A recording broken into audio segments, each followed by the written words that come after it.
นะทุกท่านตอนนี้เราก็ดันดินนะสวยงามเอานะเท่าแก่มาดูงานแล้วเท่าแก่แถมเลยเด้อเท่าแก่เด้อ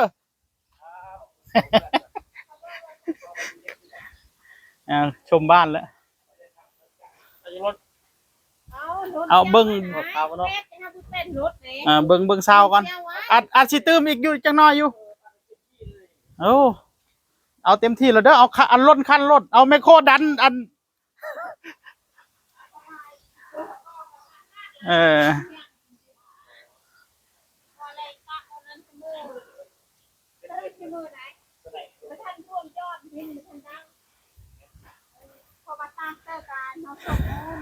หลักเซนพอแล้วกันว่าเฮ็ดค่าอันนี้นะอันนี้ยังบ่แล้วได้มันสิแล้วกว่านี้อีกได้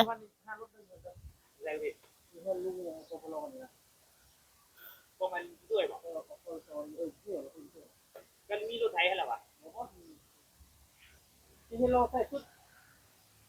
อันนั้นตลอดจะว่าได้เลยของมันไอ้ก่อหันก่อโอ้ไปทางนี้ก่อก็ต้องคูให้ลูกก่อตะลังเงินหอยก่อเอาเวียนของการยุ่งไอ้ก่อเอาเวียนย่ำใดตาเยื่อย่ำนั่นตาเยื่อมตลอดเลย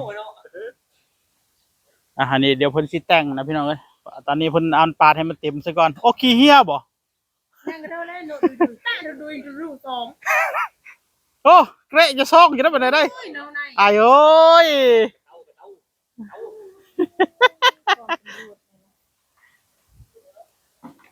อีกอ่ะขี้อ่อยเวียอ้ายเนื้อซีกได้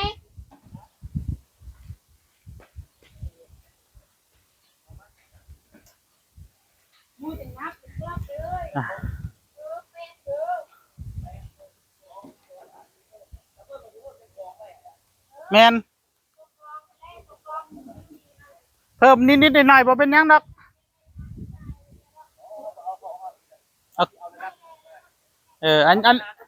ยู่เข่าเตะยู่เข่าจิกน้อยดิเด้อมันบ่เป็นหยังหลังคาจะบ่เป็นหยังก็โอเคแล้วล่ะแซะเข้ามาได้ดินมันก็สิตกใส่พอดีแซะเข้ามาจิกน้อยพอได้ย่างบ่อันนี้นะบ่ลบนี่นะตัวนี้ก็เอาซ้ำได้นี่ก็ได้ตัวนี้เข้ามามันก็เข้ามาได้เอาซ้ำได้แล้วก็กองอันเนาะเอานะเดี๋ยวเอาจอบเกี่ยวเดี๋ยวก็เอาประเทศนี้เลยครับเทลงนี่เขาเทลงนี่เขาก็สักเข้ามาที่เพชรกองไว้อยู่หั่นครับผมเกี่ยวงั้นมันก็อยู่ห่างกันอันนั้นก็เต็มนั่นละแล้วก็โอเคนี่ก็รถนึงแบบนั้นละอยู่นี่2รถครับอยู่นี่2รถเนาะครับโอเคที่เหลือเอาไปทั้งนาเลยแมนโอ้ได้การบัดนี้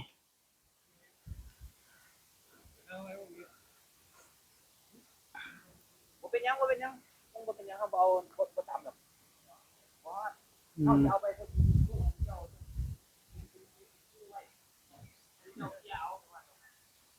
เอาแบบนั้นละ